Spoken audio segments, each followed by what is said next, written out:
Welcome, everyone. We'll get started here in a few minutes.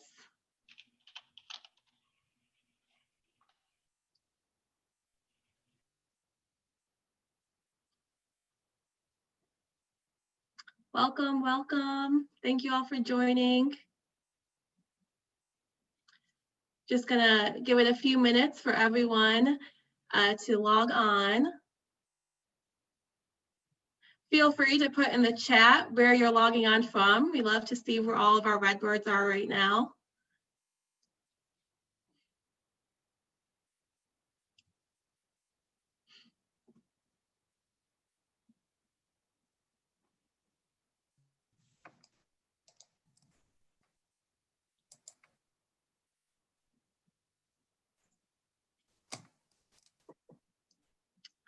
Welcome, everyone.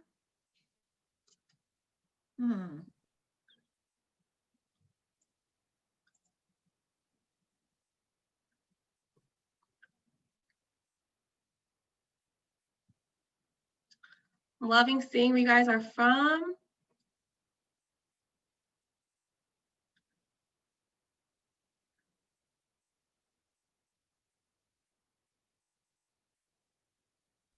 Good afternoon. Hey, Julie, we'll get started in just a few minutes. No worries. My computer is saying my connection is unstable, which is why it's been taking me a while to get in. So I may jump off and get on my phone. I think all of our computers are zoomed out. Yeah. They've had enough Zoom. They're going Right. strike, Zoom protest. Welcome. We are up to 50 attendees. That is awesome. Thank you all for joining. We'll keep giving it a few more minutes.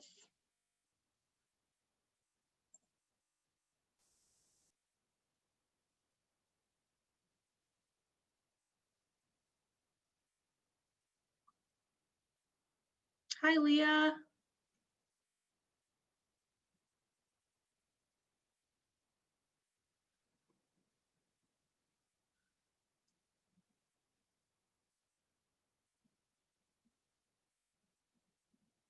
All right. Well, I will go ahead and get started.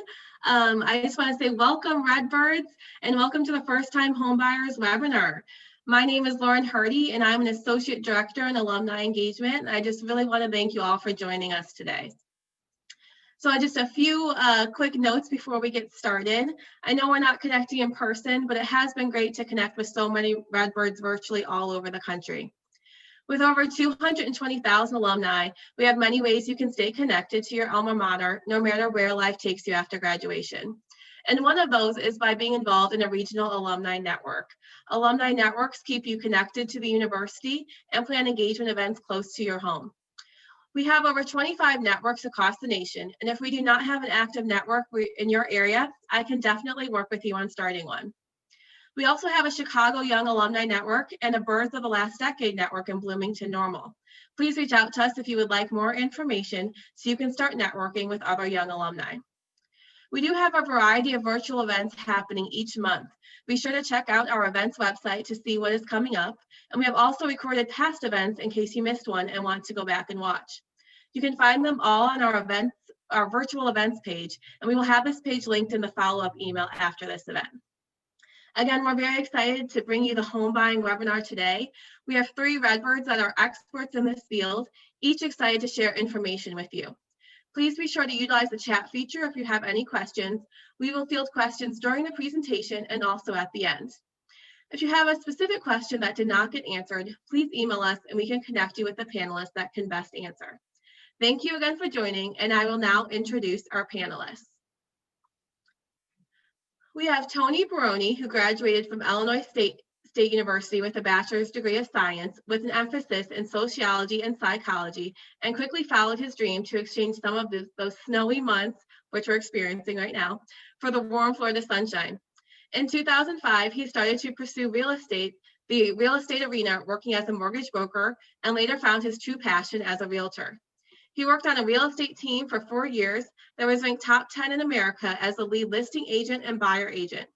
After building his business by referrals, Tony decided that His next step would be to build his own team within Keller Williams Realty and take his business to the next level. Our next panelist is Alex Filin. Alex graduated with his bachelor's degree in 2006. During his time at ISU, he had a full athletic scholarship to play football. In June 2007, Alex started his professional career with New York Life as a financial advisor. In November of 2015, Alex decided to make a career change and went into mortgages as a loan officer with Perl Mortgage. In 2018, Alex and his team joined Guaranteed Rate, the largest mortgage lender in Illinois. Alex found success quickly as he earned the President's Club achievement in his first 2 years. Alex continues to find fulfillment by helping homebuyers through education and knowing what options there are. He prides himself in education for first-time homebuyers. Our third panelist is Julie Annette Jones. Julie graduated from ISU in 1990 and furthered her education at Emory Law School in Atlanta, Georgia. Julie is committed to making first-class legal assistance accessible and convenient within our communities.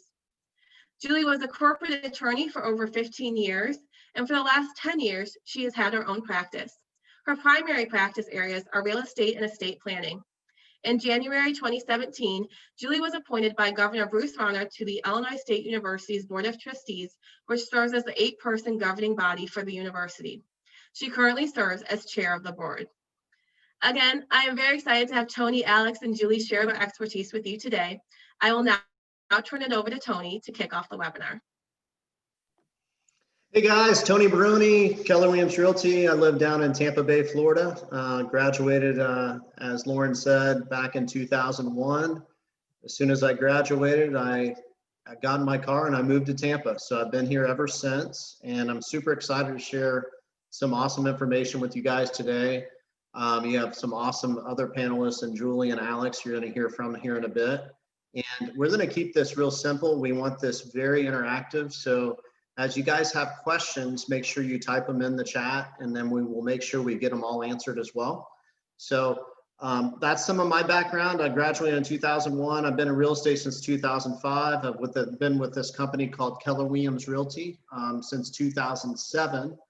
And last year, our team, the Tony Baroni team, we served 308 families for about $95 million in real estate sales. And I have helped about 1,850 buyers and sellers with transactions in the past over the last 16 years I've been in the business. So, you know, I want to make sure we add value today and answer questions as we go. And I'm going to start here with just going through the buyer process. So I'm going to pull this up. Can everyone see that? Perfect.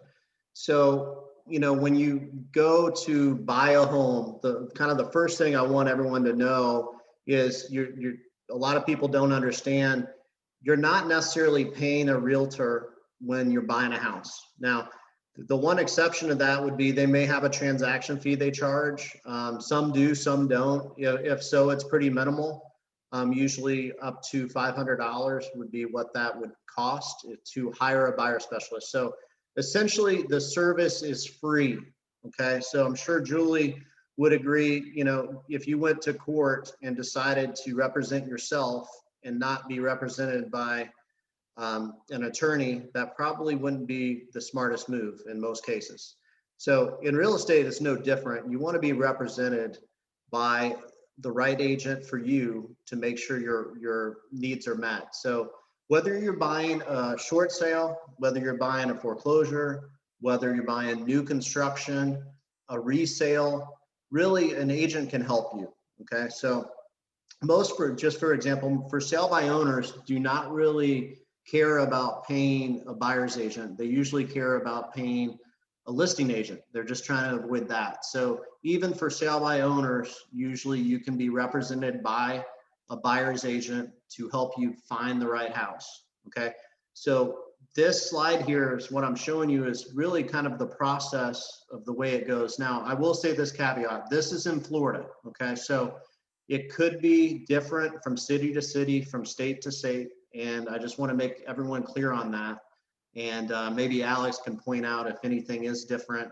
specifically in Illinois versus here. And I know that we have people all over the country. Make sure you get with your local person in your area in order to make sure all of this is accurate as well, because real estate's very, very local. Hey, Tony, this is Julie. I'm going to chime in on Alex's behalf and say, even prior to going to making an offer and seeing an agent here, you need to go see a lender first, because most people are not going to show you a house. They're not going to spend time with you showing you a home unless they've seen that you've already seen a lender and that you can qualify to purchase their home. Julie, I love that. And you know, as much as we hope that everyone does that, the reality is not a lot of people do that. They do go to typically a realtor first, but a realtor can refer you to people like Alex as well, and the top professionals, and then real estate attorneys like Julie, and you know, make sure everyone is represented properly. It's so important. But yeah, some people will start out getting pre-approved first. Great idea to do that, because you really need to know, you know, what you can afford. And the worst thing you can do is start looking at, say, a $500,000 range, and then you end up qualifying for 300,000 range, because then after that, everything will be, you know, a little less than stellar just based on the price range. So you want to definitely get that done up front, and then hire a buyer specialist. So most people are going to have a formal meeting, what I call a buyer consultation. So when you sit down with your agent, you can do that on Zoom. You know, with the pandemic, there's a million ways to do that. You can do that by phone.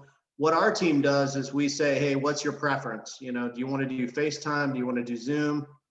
Do you want to do WhatsApp app?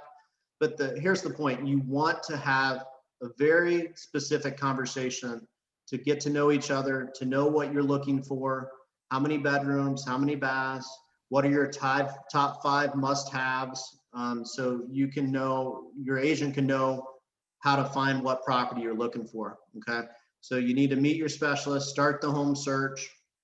Once you find the right property, you need to, you know, make an offer as soon as possible.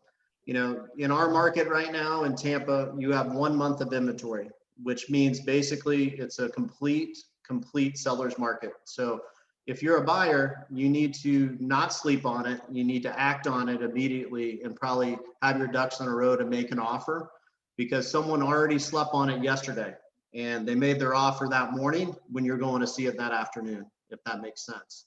So once you do that, you want to put your best foot forward, make an offer. I highly suggest you actually do a letter to the seller, and just, it's a nice touch to let them know a little bit about you, yourself, and what you want to disclose to them.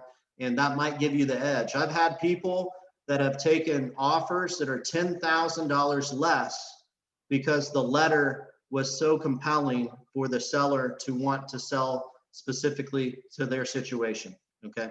Call it right, call it wrong, it works. So you may want to have a letter with your offer. You want to have a pre-approval with your offer, and then your realtor will be able to write the offer and get it into them, okay? Once you have your offer accepted, you will have something called an executed contract. That's when both parties have a signed agreement, and that will set your timetable that day for specifically what, you know, from there, basically the timetable for the inspection period, okay? Your contract will then go to the lender, and the lender will start working on things on their end. You'll have an inspection period. It's typically, here it's pretty common for 10 or 15 days. I know that varies. Yeah. Just a quick question. Yeah. For when you were talking about the letter that people would include, what would you recommend sharing in that letter? Yeah, so what I'd recommend in the letter specifically is a little background on yourself and your family. You know, it may sound something like this: the moment I walked into your house, I knew it was the one. I see myself raising my family here for the next 10 years. We love the school district. We love the neighborhood. We love how you decorated the house. We see the Christmas, you know, all the details of specifically how much people want the house, and conveying that they're in love with the house all in the letter is exactly what I'm talking about. Any personal touches you can put. So for example, you walk through and you see that they have a dog and you have a dog. that might be something to put in the letter. Got it. Thank you. Yep. So in next inspection period, so, that can vary. It's a negotiation of how many days you have to inspect the property. During that time, you will hire a home inspector. In Florida, it is a buyer's cost to do so, and they will do basically be able to inspect the property and then make sure. Now, it's really important to know this is a visual inspection from home inspectors typically. They're not cutting through a wall to see things behind there. During the same time, you could actually get your AC inspected. If there's concerns with the roof, you could get that inspected. You could get the plumbing, if it's an older home, you could get the plumbing inspected potentially to make sure you're not going to have any pitfalls later. But you have this inspection period of time to make sure you do your due diligence to make sure that you're okay with the house. If you're not, you could typically negotiate repairs, like, hey, I really don't like this aspect. Yeah, Julie? Oh, Tony, I'm sorry. Let me jump in right here if you don't mind, because this is where your attorney needs to be engaged here in Illinois. In our standard contract, the inspection period is 5 days after you sign your contract. That is incredibly aggressive. I just talked to some agents this morning. They're saying they can't get any inspectors because, as Tony said, this is a seller's market. So the inspectors are very busy. As an attorney, the first time I get involved is in real estate, everything needs to be in writing. So it's great that the agents talk. I'm sure Tony and his team do a lot of advocacy, and I like working with agents who are also advocates. But the attorneys are sort of the quarterbacks, and anything that happens with your contract needs to happen in writing. So if you go in there and you see a beautiful pool table in the basement, guess what? They may not want to move that pool table, and you may want to keep that pool table. And so if it's not in the contract, the attorneys need to make sure it gets written in the contract somewhere. But the very first thing here in Illinois is usually when I get involved is the inspection period. Most inspections do not take place in the 5 days. If anything in the contract is going to be changed here in Illinois, that has to happen from the attorney. There's a standard contract that the realtors can fill in. That's a template that's been approved by the real estate attorneys and the realtors board and everybody else in the world. But if there's going to be a change, then it needs to come from attorney to attorney. So that is why sometimes people do themselves a disservice when they wait further down. They've already had their home inspection, they've done all this, and then they hire their attorney. When you talk to your lender here first, because usually, like I said, I don't know any sellers of mine that are showing anybody anything without a pre-approval letter, because it's a seller's market. When you talk to your agent, the next thing you should be doing is calling your attorney after your contract is official, after it's been accepted by the seller. Most of the attorneys I work with, and I introduce myself to the seller's attorney. Again, one of those things like Tony mentioned about your love letter to the house. It's good when you have a collegial team working with you. A lot of the real estate attorneys I've already worked with before. So if I have, the first thing I say is, hey, it's good to see you again, Alex. And I hope we're going to have another successful, smooth transaction. If I haven't met them, I say, hey, I'm just letting you know that I'm on board. I'm representing the buyer. If there's anything you need from me, let me know, but I'm here. That goes wonders for you and making you maybe, if the seller, if you need a favor from the seller later, which I'm sure Alex and Tony will both talk about, then it works wonders if you have a team that's very much working well with the other side. The seller's attorney the seller may be more willing to say, I know they need 2 more days for their inspection. Alex seems like a good guy. He's been giving us a lot of feedback about their loan. Tony's been very good about making sure that things are on point with the house. And their attorney even introduced herself to us. This seems like a good team. Yes, we'll give them some extra time, possibly. So once you get your home inspection, and this is what I tell people about home inspections. If you can't afford a home inspection, you can't afford a home. So I know there's places that you want to save money. And a lot of people here, especially in Illinois, all of the little villages have their own inspections. So if you're in South Holland, they may have an inspection. If you're in Harvey, they may have a building inspection. If you're in any of those places, but that's to make sure they're meeting building code requirements. That's not making sure that they're meeting your requirements. So you need to have a home inspection. That $500, if you're a homeowner, there's rarely a repair that's going to cost less than $500. And having a $500 inspection may save you a $10,000 roof repair. Yeah. or Julie, $5,000 I couldn't agree more. or a $5,000 electrical thing. So you need to invest that money. A home inspection, somebody said the range of prices, most of them here between $375 and $500. So the home inspection is very important. As Tony said, if you need some repairs that you want the seller to complete before you purchase, that's a negotiation that happens between the attorneys. So again, a home inspection is key. Having an attorney involved very early in the process is key. It's not helpful when people have already had their inspection. They've already gone through what we call here the attorney review and inspection period, and then they didn't have an attorney, because now I can't go back and unring the bell. So now they've lost out on some coverage they may have. So home inspection, super, super, super important. And I know Tony was getting to that, but I have more calls about home inspections than anything else. So as a new home buyer, please make sure that you budget for that. Please make sure you know how important that is. Alex is going to talk about an appraisal. Probably that's something totally different from your home inspection. I'm going to flip it back to Tony, but I like telling these my little corny little stories or jokes, and people remember these. So let me tell you one that I do with my first time home buyers when we have our first conversation. Buying a home is like making a relationship commitment with someone. So you see the house, you're going out looking at some houses. So let's say you're going to the bar when the world was open, or you're going to wherever you go to date, and you see this person and they catch your eye. You see this house and it catches your eye, and Tony's your wingman. So he goes out there and he puts an offer on the house because you like what you see. If you like, Jessica Alba or Michael B. Jordan, that's who I like, or whoever you like, this house is floating your boat. So you get an offer on the house. Your home inspection is the first date. That's where you get to know this house a little bit better. The house caught your eye. It had something that you liked, something that you thought you wanted to make a commitment with, but the home inspection is the first date. So some first dates are great and you can't wait for the second date. I haven't had a first date in a long time because I'm about to have my 13th wedding anniversary, but I've heard tell that some people go in the bathroom during their first date and call their girlfriend or a guy friend and say, I need you to call me in about 2 minutes. And I got to get on the phone and say it's an emergency because I want out of this date so badly. And I don't ever want to see this person again. There's home inspections like that everything looked good on the outside. But then when the home inspector came in, you want to get out. I'm the friend. The lawyer is the friend that sends you the emergency message that says, hey, you know what? We're going to have to get out of this contract. So I make a lot of little jokes like that so people can remember. I like that, Julie.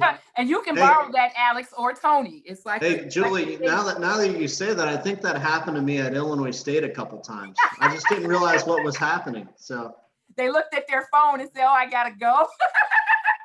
Wait, they didn't have cell phones back then. So Right. So I will get that back to Tony, but whenever we have inspections as attorney, I'm a troubleshooter. I'm trying to minimize risk. And if I see an area where we get risk, inspection is the very first place for that. So I'll go back to Tony and Alex. I'm sorry. No, that's great. Julie, thanks for chiming in on that. And guys, just to reemphasize on inspection period, we have a lot of new construction here. And for those listening, if you're buying a new home, don't think, okay, the county checks everything and, permits, and still get a home inspection. New construction, we don't have one that is inspected. They don't find things on a new home as well. So make sure you do that. Very, very important. Simultaneously, really, lender documents are going to the lender at that point, and then they're collecting all the information. Then they're able to actually order the appraisal, and I'll leave that to Alex here in a little bit of how that works. You're going to be shopping around for homeowners insurance to make sure you have homeowners insurance prior to closing. I would not wait till the last minute to do that, and I would go ahead and figure that out, because during your inspection period, if homeowners insurance came, is double the cost of what you thought it was, that would be the time to be able to know that, right? The lender will then review everything. They'll have the appraisal ordered. Sometimes it's ordered immediately. Sometimes it's wait until after the home inspection period. But I suggest going ahead and ordering it immediately. So then if you have a 30-day close time, it's not going to delay things potentially. but you will have some money out of pocket if you go ahead and decide to order the appraisal as quickly as possible as well. So that's something realtors will coordinate with a lender typically. So it is important for them to know one another. In some scenarios, I think it benefits to be able to have that extra communication. I'd be like, hey, Alex, listen, on this house, I'm a little concerned on the inspection. Let's wait to order the appraisal until after. I'm going to get the inspection done immediately in the next 2 days, and then I'll let you know what happens after that. So then the homeowner's not paying for the appraisal, which is typically how it works here. The appraisal is also a buyer's cost. So home inspection is a buyer's cost, appraisal is a buyer's cost here. Is that the case in Illinois, guys? Yes, Okay. correct. And then you're going to be working on things like turning on the utilities. So on moving day, you know, that's not done automatically. That's something you need to do and make sure it's turned on for when you move in on your closing day. You will have a final walkthrough. I highly, highly, highly recommend a final walkthrough. I'll give you a couple examples. One time I had investors say, I don't need to do a final walkthrough, Tony. We did a final walkthrough and the AC was stolen because of they wanted, at the time, that was really the market crash here, and people were stealing copper from AC units and selling it on the open market.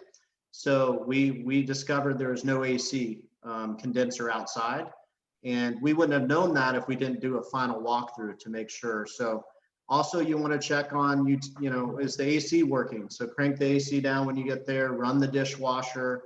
You're not doing a whole new inspection. A final walkthrough is to make sure everything's there, right? And everything's working in the manner it's supposed to the day you went under contract. So definitely do a final walkthrough as close to closing as possible. Typically we do it right before closing. We do a final walkthrough and then we go to closing, okay? Then you are the homeowner. Congratulations. The house is yours, and you're gonna be moving in. Highly recommend, if you're not going from one place to the next, that you have a little bit of variance where, you know, if something goes wrong, that you are not homeless because you couldn't close on your house. They wouldn't allow a pre-occupancy. I think in Illinois, they're a little more, like here, it's the day of closing, you move from one to the other, pretty much is how it works here.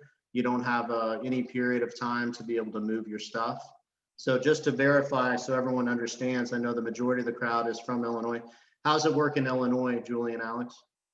You can have a post-closing possession. That's what that's called, if the seller needs a little bit more time. But that again is where the attorneys do negotiation. Our standard contract says the property is turned over broom clean at closing. So after you close, you get your keys, it's your house, you move in. Yeah, same here. It's called swept clean, and you know, you don't have to have it professionally clean. Here's my recommendation: is leave it the way you'd want it left, right? So don't, you know, sometimes I'll have a seller say, you know what, Tony, I was really nice and I left them some stuff in the garage that they may want, and you're like, what do you leave? Come on now, what did you leave? And it's usually like a bunch of junk, right? So that has to be negotiated. It's not, you can't just leave your stuff. So any buyers buying a house, just know that would be where it's a red flag. You say, agent, I'm not good with this. You need to call the other agent. We're not signing unless this is cared for. And you don't want to sign first, because then you don't have any leg to stand on. You would then talk to your attorney, and your attorney would go to bat for you. And as Tony said, usually they leave something they don't want to move. It's too heavy. They leave those big china cabinets or something like that that you don't want. Somebody asked in the panel, so this is a good time to talk about it. What happens if something doesn't work in the final walkthrough? As an attorney, I would like for the final walkthrough to occur 24 to 48 hours, because if something is wrong, then you let your agent know, your agent lets your attorney know, and then I give the seller a chance to correct it. So I know sometimes we're split on that. Even I'm split on it sometimes, because if you go close to it, then you know nothing has happened in the interim. So if you go in the morning and have your walkthrough, you know the house is going to be in the exact condition you find it. If you go 24 or 48 hours in advance, especially in Chicago in January, pipes may have burst overnight. But it helps you sometimes to do it a little bit earlier, because if there is that china cabinet that you don't want, you have a chance to get the seller to get it out of there. if you run the water and the water's not working, then you have a chance for the seller to get a plumber over there. So some of these are case specific. Tony and I and Alex are giving you generalities. This is where you work with your team and see what works in your particular house. Yeah, and if you had a laundry list of repairs, it's a great idea, maybe 3 days, 4 days before, go in there with your inspector, make sure they're done properly. You want receipts for everything that it was done. So, Cousin Eddie didn't do the repairs, is actually a professional that did it themselves.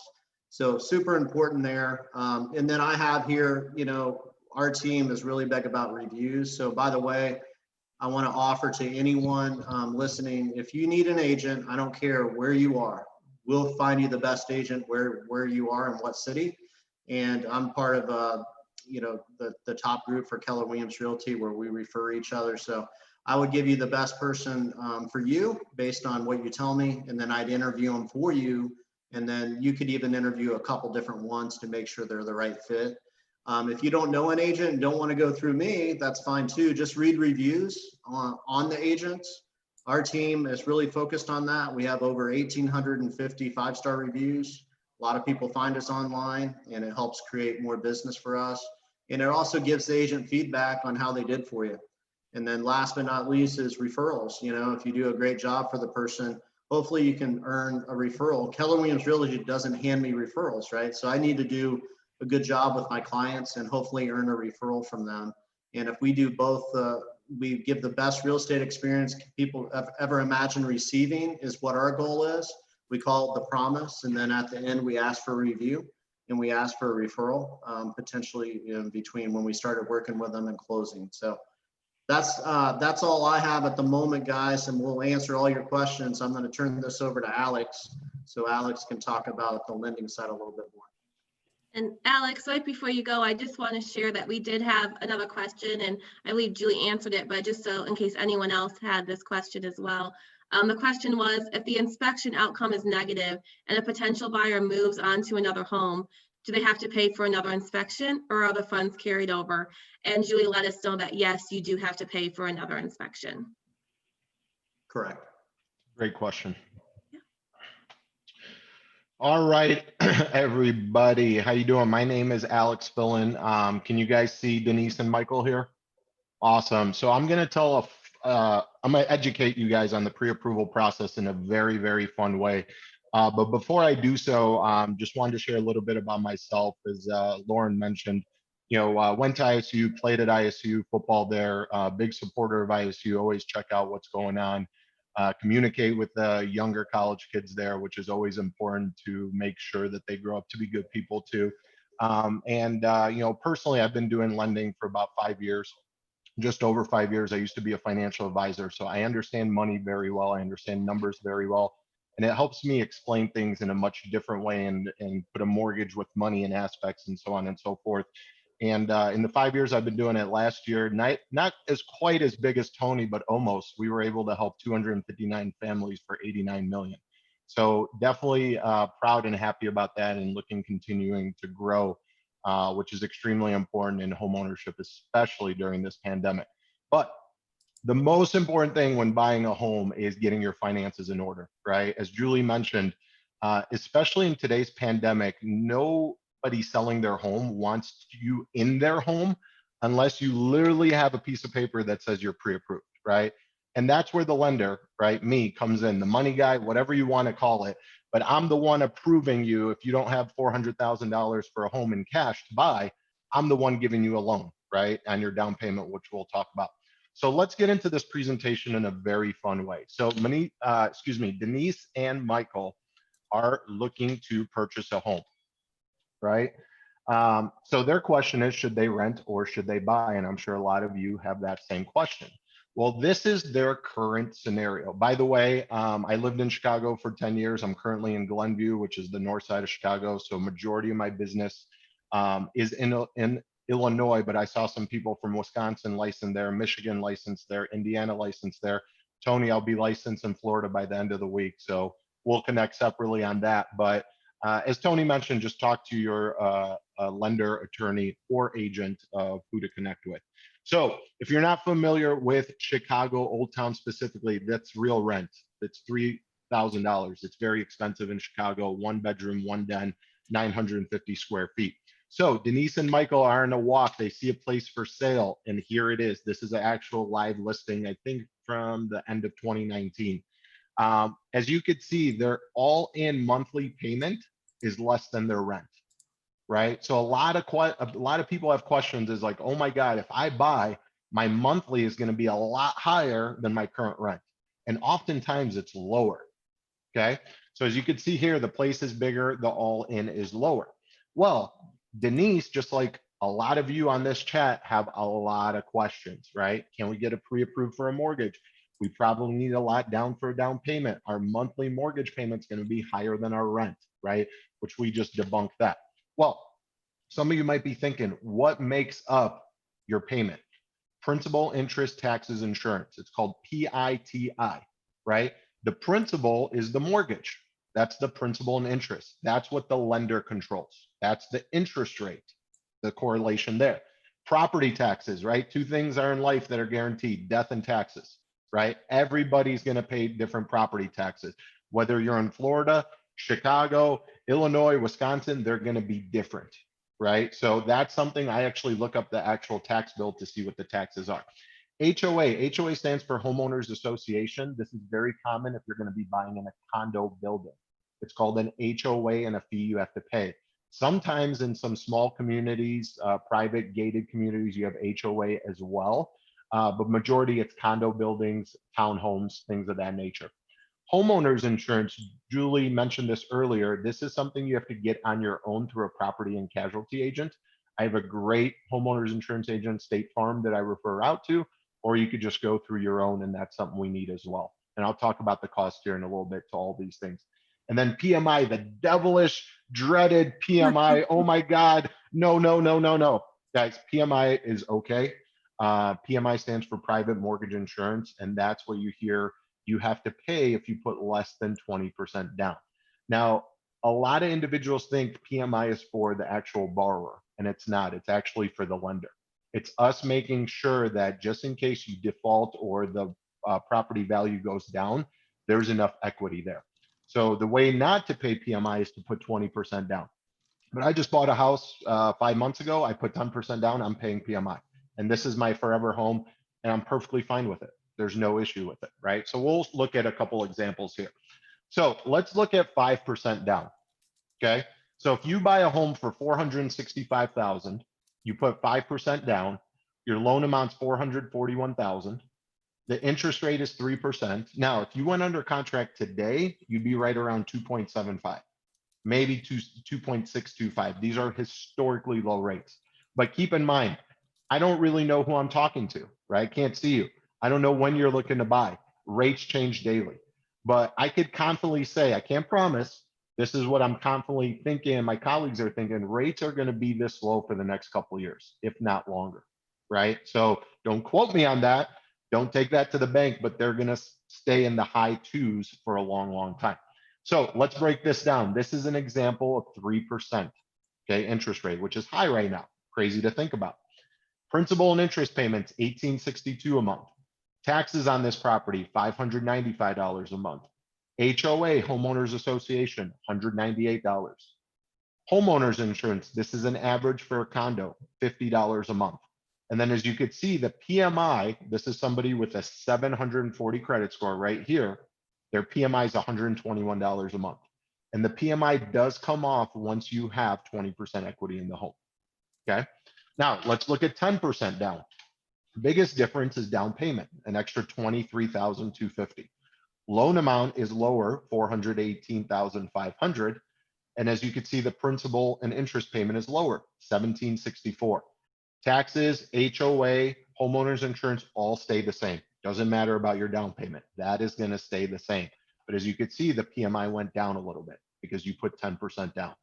And the total is 2701.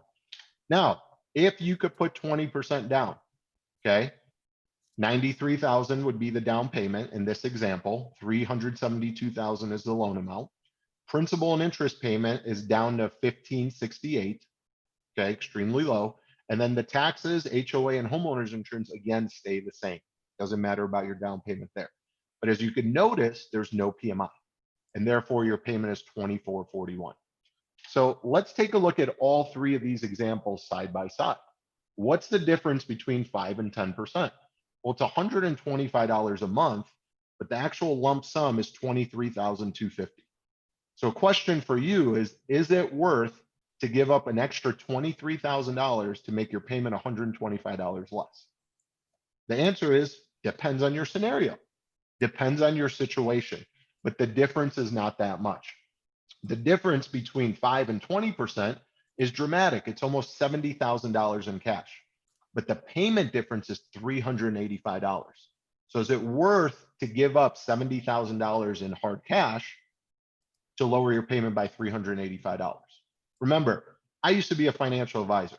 What I'm advising a lot of clients, right, is don't put all your money in your home, because that's a set interest rate, 2.625, 2.75, 3%, whatever it is, where you could take that extra money, put it in the market and make a lot more money. And it's just called leveraging. Now, everybody's different. Every scenario is different. I'm just giving you various examples. Now, renting versus buying, okay? The example we used, the annual amount, relatively similar.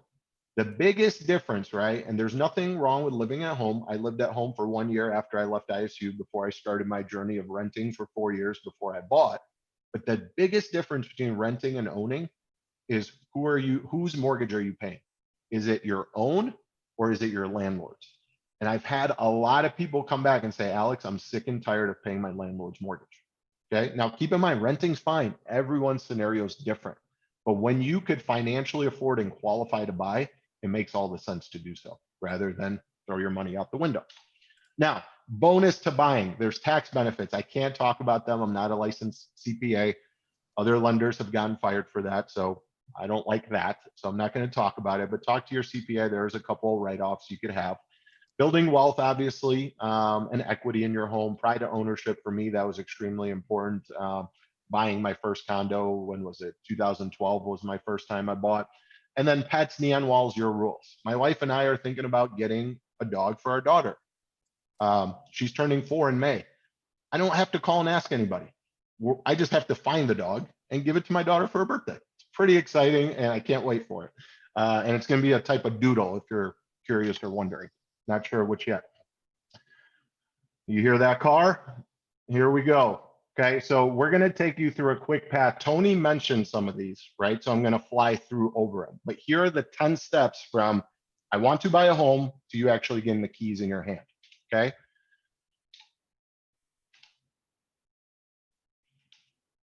So step 1 and step 2 are interchangeable, right? If somebody goes to Tony, say, hey, I'm looking to buy a home, one of the first things he's going to ask is, are you pre-approved, right? And that's why I have a lot of friends that are realtors. They send me a lot of business because buyers still go to them first. Then they introduce me, right? Pre-approval, pre-qualify, okay? There's a big difference. Let me give you an example of pre-qualify. We're talking via phone. I ask you, how much money do you make? You tell me 100,000. I ask you what your credit score is. You tell me 740. I ask you, how much money do you have in your bank account? You tell me 50,000. I say, congrats, you're pre-qualified. If you're selling your home, would you let that individual buy your home? The answer is no, right? You would want them to really get pre-approved. How do you get pre-approved? You fill out a pre-approval questionnaire that takes 10 to 15 minutes. We do request credit, okay? Credit is extremely important. No, it does not affect your credit score in a negative way. You are not buying a car. You are not opening a credit card, okay? Credit bureaus understand that when you apply for a mortgage, it's for good debt. Homes do appreciate. So your credit score is not going to go down by it, and it's extremely important and needed. When it comes to documents, if you are a salaried or hourly position worker, we need the last 2 pay stubs to verify your income. We need the last 2 years of W-2s to verify that you've worked for the last 2 years. And then just like Jerry Maguire, show me the money, right? Where is the money at? Is it in your checking account? Is it in a retirement? You can't take money from a 401k. Are you getting a gift from a parent? These are all things we discuss during a 30-minute initial call to get pre-approved, right? Once we have all that, then we schedule a call and discuss your pre-approval. Lauren, question? Yeah, we have a quick question. Someone wants to know, are there any situations where you do not have to put any money down? Example of a young couple just in full-time jobs this past year without much savings. Zero down is really only for veterans. So if there's any veterans on here, that is the best type of loan to get, hands down, period, no questions asked. That is literally 0% down. And actually a guaranteed rate, we waive the lender fee, which is $12.90, the only fee we charge. So whoever asked that, that's a great question. If you're not a veteran, there are grants. I really don't do too many of them, but I'm not a huge fan of them just because the government ties you up with money. If they give you 6,000, you know, you have to live in the home for X amount of years. So when it comes to grants, that's not something I really specialize in. But there are some programs out there. Ideally, the lowest minimum down payment that's realistic is 3%, which a lot of individuals are doing. So once you are pre-approved, right, that's where Tony really starts his job, his process. He starts sending you listings. He starts taking you on home. So you begin your search with your realtors. Tony mentioned your top 5 things, wants versus needs, right? You're going to make an offer with your real estate agent, right? Home inspection, earnest money, all these things were already discussed. Contracts accepted. So follow me here, right? You reach out to agent. I want to buy a home. They connect you with the lender. You get pre-approved. You understand your finances. And the most important thing we really discuss is what's your ideal comfortable monthly mortgage payment? Because then I could reverse engineer it and advise you on the purchase price, property taxes, and HOA to stay within, right? And then Tony or the real estate agent that you're working with is going to take you out, find you that home, okay?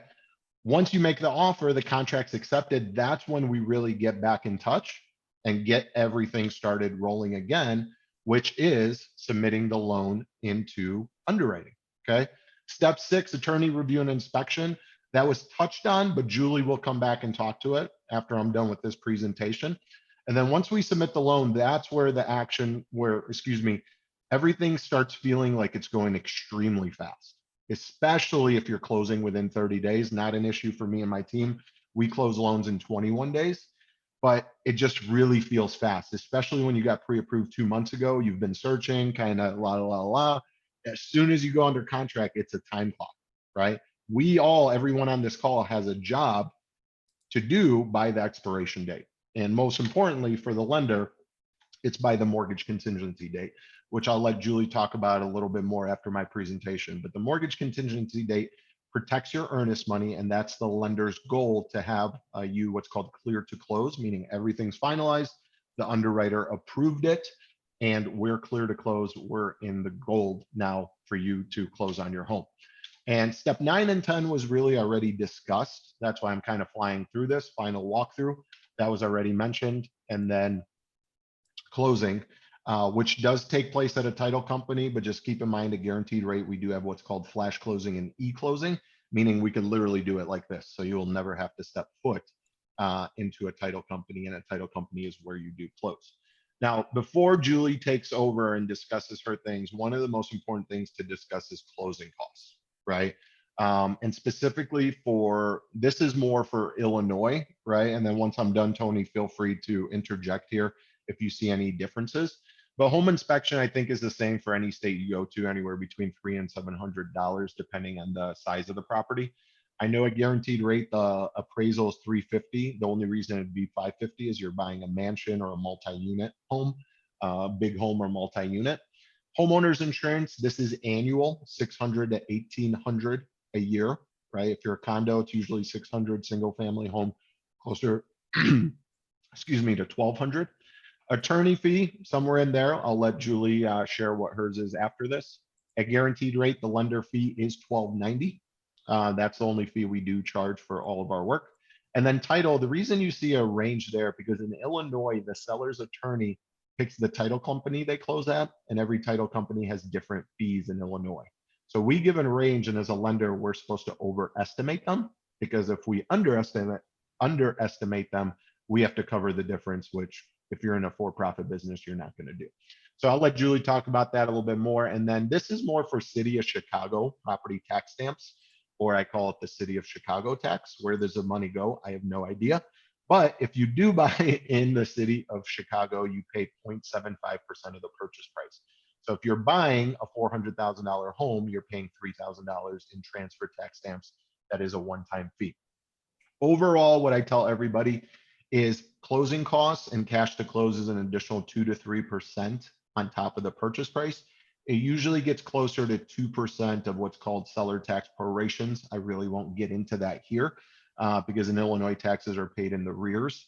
That's more of a one-on-one when we discuss, your pre-approval, so on and so forth. But keep in mind, down payment plus about 2% for closing costs and cash to close. And that's really, in a nutshell, from start to finish, you buying a home. And I'll stop my share screen and have Julie take over here. I'm going to ask a few questions of you, Alex, that we have gotten. One is, are 15-year fixed mortgages recommended versus 30-year? It depends. It really depends. In my opinion, the 15 years, the best rate that's out there. Currently, it's at 2.25. But keep in mind, if you have a 30-year mortgage, right, and you're comparing it to a 15-year mortgage, it means you're paying it off in half the time. So if you're paying it off in half the time, your payment's going to be a lot much higher, right? So that's why I always focus on what is your ideal comfortable monthly mortgage payment. I could reverse it, but also everyone keep in mind, there's not only just 30-year fixed and 15-year fixed, there's a 20-year fixed, there's a 25-year fixed. So it's really all about you. What's your scenario? What's your situation? What's your comfortable monthly mortgage payment? And then one more, a question says, I've been pre-qualified. How do I transition that to pre-approval? Just give me a call at 847-732-8913. Talk to a lender. I'd be honored to help you, educate you, walk you through it. But you'd have to connect with the lender. And like I said, be honored and happy to help. Okay. And then one more quick question before we move on. A scenario came up that they're interested in building a home and have a few questions related to that. The first one, what should we be looking for in a lender mortgage company if we're interested in building? And the second question is, how can you best vet a home builder? That's a tough one because that's a very general, generic question. I would ask many questions after that. The first one being is, are you starting from scratch or do you have a foundation? For us, renovation loans, a guaranteed rate, you have to have a foundation. So you can't buy a piece of land and just build on it. You'd have to go through, not like a bank like Chase or Bank of America. It'd have to be like a private bank that allows you to do so. Here in Illinois, we do have construction loans, but like I said, you have to have some type of foundation. So if you're knocking the home down and building on it, there are those, but feel free to email me. I'm happy to connect and talk about it a little bit more.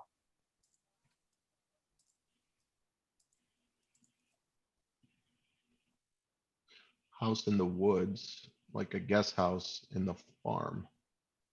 That's a woods farm. That's very complicated too. That's more specific. It just depends. Okay. We'll save the rest of the questions for afterwards. We'll turn it over to Julie to finish out the presentation. Okay. So some of these, again, the attorney has some overlap. So some of these I've already kind of jumped in. Just like in real life, I usually stay out of the lender's business. So I kind of stayed out of Alex's business, but I do get in there a little bit. The very first thing, again, you need your attorney as soon as you have a signed contract. So I have a lot of people who know me, who've met me at presentations. I do a lot of these presentations a month. I've done one for ISU before, and sometimes they call me right away. They don't even have a contract. They haven't even seen anybody. They want to get their attorney. That is fine.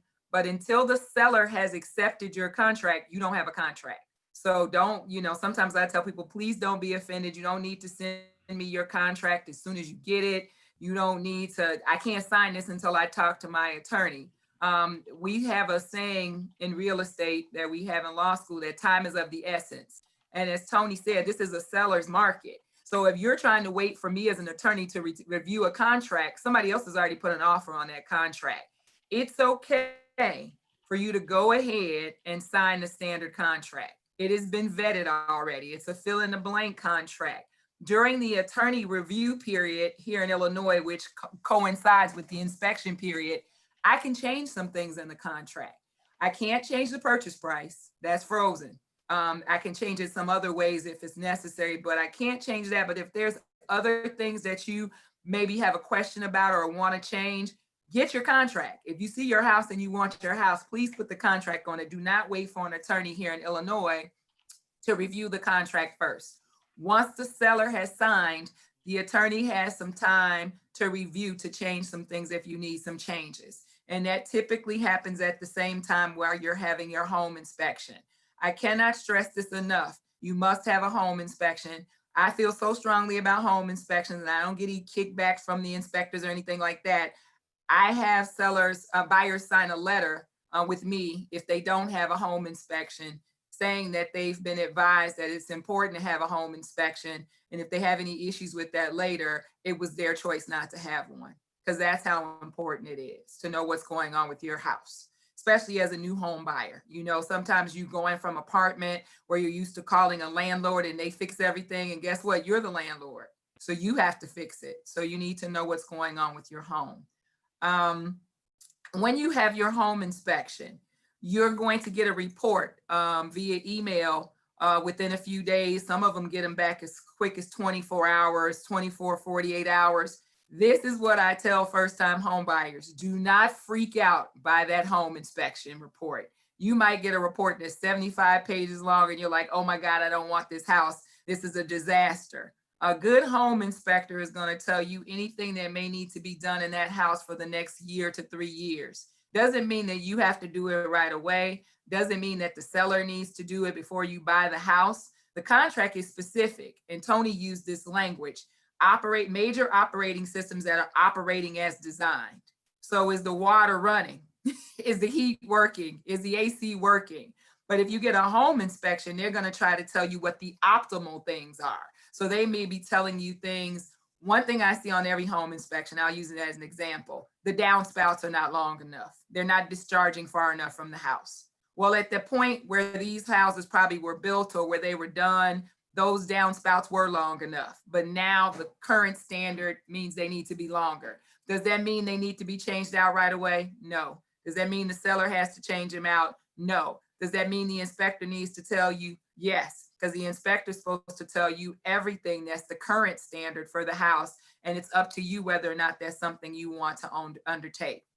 So we get the home inspection. This is what I do, and most of the realtors I work with. I don't know what's important to you for your house, but I know what the contract says you have a right to have in your house. So you need to look at your home inspection. Your agent can probably look at your home inspection because they've seen lots of homes. They've seen lots of inspection reports. I look at your inspection report. All three of us are looking at them from a different vantage point. Your realtor is looking at your home inspection, and I do a lot of deferring to my realtors. We work as a team. I'm not trying to step on their toes. I say, I see houses from behind a computer screen. They see houses all day long. They know whether your house is high for the market and your offer is a little bit above. They know whether your offer is a little bit low. They know what other homes look like in that price point. Somebody asked, why should you have an agent? They know how long this house has been on the market. They know what this area is like. So a realtor is much more than just walking you around and showing you houses. I could do that. But they have expertise. And so that is what you're going to them for. So when you're trying to give an offer to a house, or when we're trying to ask about a closing cost credit, or when we're asking is a repair fair to ask a seller for, how much should we ask them for a repair credit? I very much bring the realtors in on that team because I say, hey, realtor, this house is $495,000. What does this house look like in comparison to other $495,000 homes in this area? Is this fair, decent, or hey, could they stand to do a little bit more work for this price point? So I like the team approach to that, but we have to decide what you want to do with that inspection. 3 options. First thing, the home inspection is great. I don't need anything from the seller. I love this house and the condition it's in. I very rarely get those, but I don't want anything done. I'm good with what I have. Then I let the seller's attorney know that we're good to go. I let you know that you should call Alex and get your appraisal ordered right away. We're moving and grooving. This is where Alex says we're taking off at the races. Second option, I like this house, but there's a few things I would like to see the seller work on. Then we talk about those, and I tell you from a legal standpoint, from the contract, are these things that are fair to ask the seller? Nothing cosmetic. So my favorite example is, I love prints. So there's a person who loves prints, and you go in there, they have a purple room. You hate that purple room because you don't like purple. Guess what? The very first improvement you can make to customize your home is to go to Home Depot, Menards, Lowe's, and buy yourself some cans of paint and get rid of the purple paint, and you could tell somebody that you've started customizing your home, and all you've done is bought some cans of paint. You should not be asking for things like that. But if there's a hole in the wall, we need to get that repaired. So we send over your buyer's attorney will send over a list of things to the seller's attorney, and the seller has the option to say yes to all of that, no to all of that, or usually what happens is they're somewhere in the middle. You ask for 5 things, they're going to be willing to do 3. Or you ask for 5 things, and I've already moved to Florida because I like that Tampa weather that Tony's dealing with as opposed to this weather here in Chicago. That's why Alex is getting licensed into Florida. He might be trying to creep down there too. And so you decide, I've already moved. I'm not hiring contractors to fix anything in this house. I'm not supervising anything. Hey, I may just give you $500 and you fix that yourself. There's some repairs that you need to talk to your attorney about and your agent about, because there's some repairs where that's allowed. And you could take the $500 and you can deal with it later. There's some repairs that Alex will let you know that if they show up on an appraisal, you don't have a right to get them fixed later. The lender wants them fixed. And the lender will say, I know, Lauren, you want this $500. It looks great because that's less money you have to pay at closing. But if we're going to lend you money, this needs to be done. And so a good attorney and a good agent will be able to tell you the nature of those sorts of repairs that your lender is going to want to see done before they give you a loan. I spend a lot of time on inspection at the very beginning. We review the inspection report. I review every inspection report I get. I have a conference call with my clients about their inspection report. I tell them at the end of the day, this is your home and I want you to be comfortable with it, but I also want them to be fair. I represent buyers and sellers, so I can tell them, is a seller going to knock a wall out and make this a brand new room for you? No, because if they were going to do that, they'd probably keep the house. The seller is trying to sell. And so they're trying to do what they need to do to make this home available to you to sell. Once we agree on the inspection items, you may not talk to your attorney very much anymore because I'm going to send you to Alex. I tell my people when I finish my inspection, go forth and conquer. Go give Alex what he needs to get you your money and do it quickly. If you want your money, if you want to close in 21 days, you want to close in 30 days, help us help you. If Alex asks you for something, you should be getting it to him in the next day or so. If you get it to him the same day, that's even better, because you can't not get your lender what they need and then complain at the end because you're not closing on time. Alex doesn't have your pay stubs. Alex doesn't have your tax returns. Alex, may not be able to get in contact with your employer right away to verify your employment. Those are the kind of things that you need to do on your own to keep this process going. So once we've settled on the inspection items, then you go and you get your loan approved. You do all the things that need to be done there. As your attorney, I'm making sure that the seller has done everything they need to do to get you clear title to the property. If there's a mortgage on the property, is it going to be paid at closing?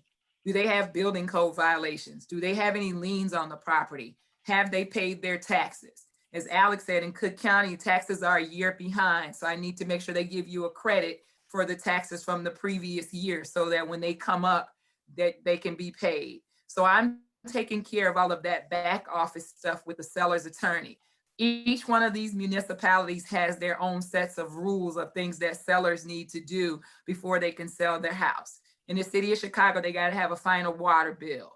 If it's less than 4 units of a house, they got to have a zoning certificate. All these little suburbs have things that they need to have done for the house. That is your attorney's job to make sure that the seller's attorney is doing all of those things so that they can give you good title to the house. I'm looking to make sure that the house has any building code violations. I ask the question. Sometimes you just got to ask the question. In my letter, I say, hey, seller, is the air conditioner working? Hey, seller, was the heat working the last time you operated it? So there are things that your attorney asks, questions that we know to ask that you may not know to ask. If there's inspection items and things that need to be fixed, I think Tony said, make sure that cousin's not doing them, my cousin Vinny or whoever. All of the inspection things that I have done, my letter says they need to be done by licensed, bonded repair people, contractors in that area. So not your cousin Vinny can do the repairs if he's an electrician and he's licensed and bonded, but if he's not, he can't do the electrical work.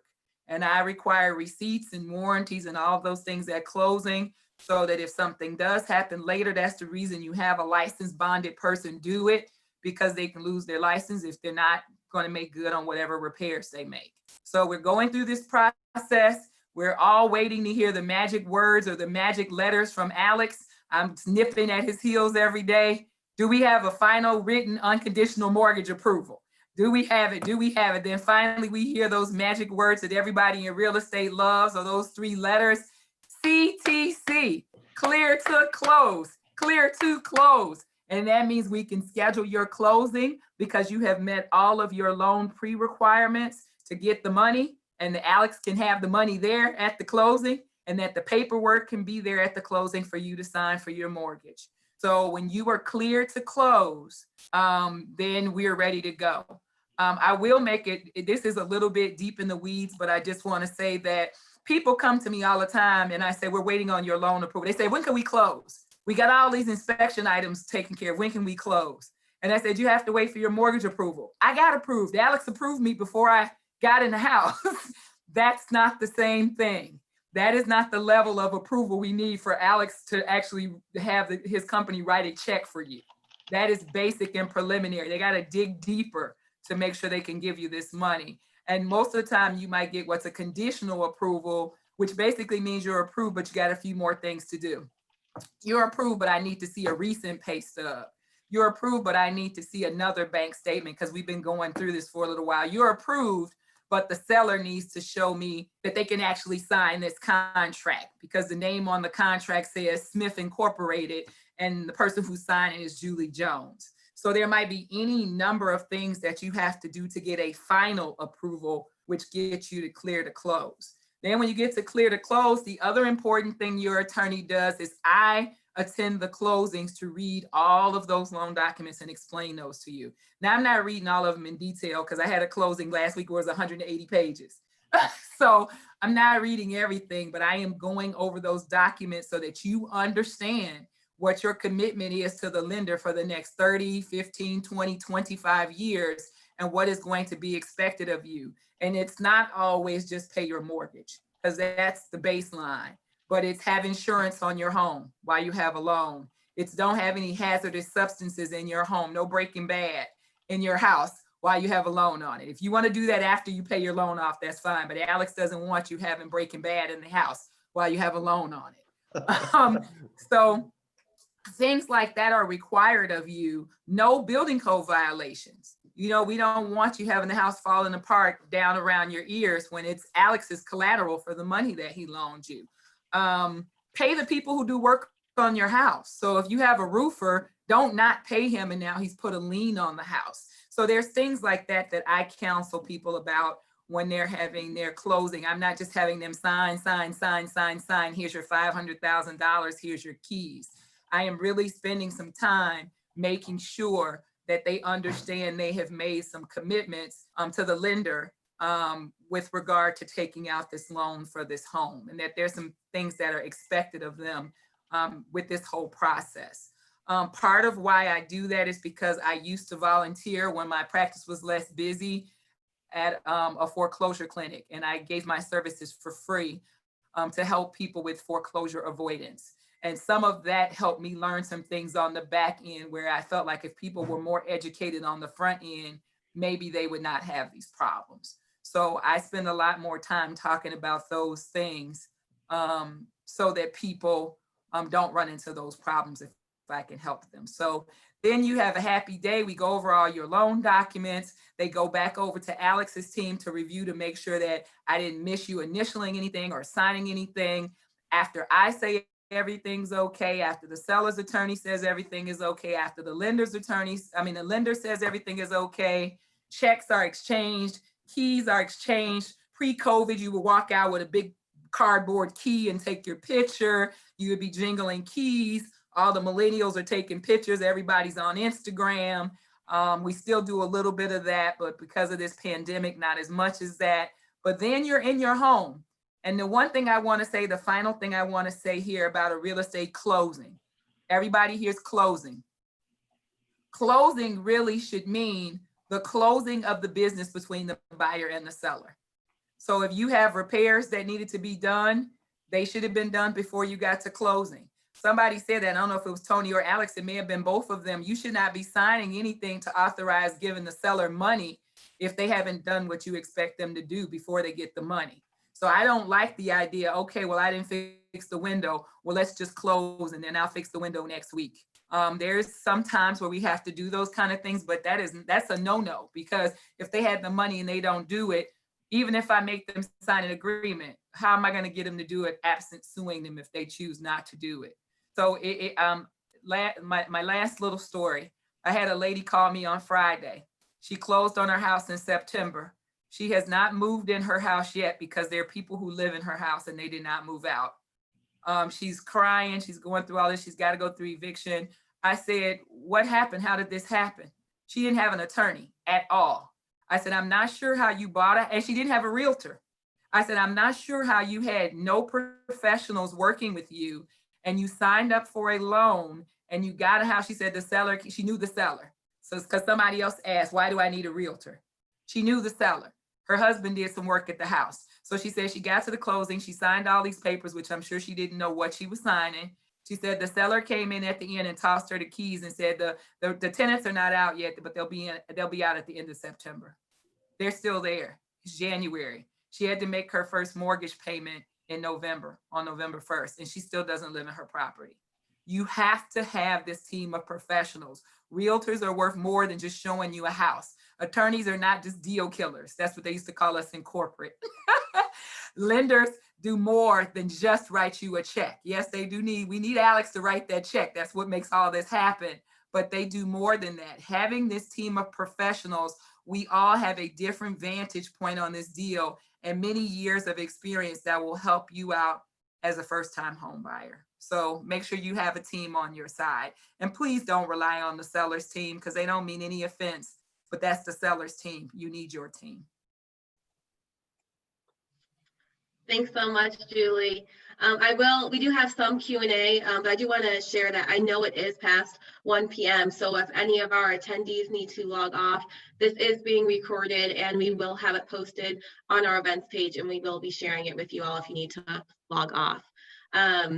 So we'll have a few quick questions, and I know that our panelists have also been sharing some of their information in the chat. So if you have specific questions, you can feel free to reach out to them. One question we have is thoughts on using a friend as a realtor versus a random realtor who may know the area better. I would hire whoever is the best at what they do, whether it's your friend. I've done business with all my friends, just to be honest. And I haven't really had any issues because, I treat them just like I would any other client. And so you'd want to vet them and make sure they are the best at what they do. So this is how I look at it. If you're having surgery, do you want the best doctor? The answer is yes, right? So, you want the best realtor, you want the best attorney, you want the best lender. And I would absolutely give your friend a chance. But if you want out of that, you can just say, listen, I really don't want to do business with friends. It's just something we personally chose. And then if you have a spouse, blame it on your spouse like everyone else does. That's good advice right there. And then what do you recommend for finding a realtor if your search is large, as in it's open to different cities and states? Just tell them to get with me on that and tell me what the choices are, and I'll be happy to help you find the right agents. It's really not a big deal. If you have 20 of them, I may ask you to narrow them down to your top 3. But I know you're doing preliminary research most likely, but if I can help with that, I'm happy to do that. Probably the best way, just email me on that. And then what is the ideal credit score that lenders are looking for approvals? In this COVID world, a little change, not much, but ideally 680 is the magic number. Anything below 680, you're not going to get good rates. And we'll be looking at something called FHA if you're buying a single family home, just because the rate and term is better. But ideally, 680 or above gets you in the game of low rates, and then 740 or higher gets you the best rates, period. So you want to be in that 680 to 740, and then 740 or higher. Yeah, and here I'll just chime in. We have people 580 and above. So if you're not at 680, don't be too discouraged. If you really want to buy, you're probably just going to pay higher interest rates. Yeah, and we could go as low, not 580 went away for us at least, but we could go as low as 600. It's just more the FHA territory, which, it's everyone's specific situation. It's a little bit different. And I always say this, if you don't have the score you want, don't get discouraged. Figure out how to fix it. It's not as hard as you think. So get with someone like Alex that can coach you up on, hey, this is what needs to happen in the next 6 months. And, I can tell a million stories, but I just had some really good friends of mine. I pretty much forced over a beer to buy a house through me back 10 years ago.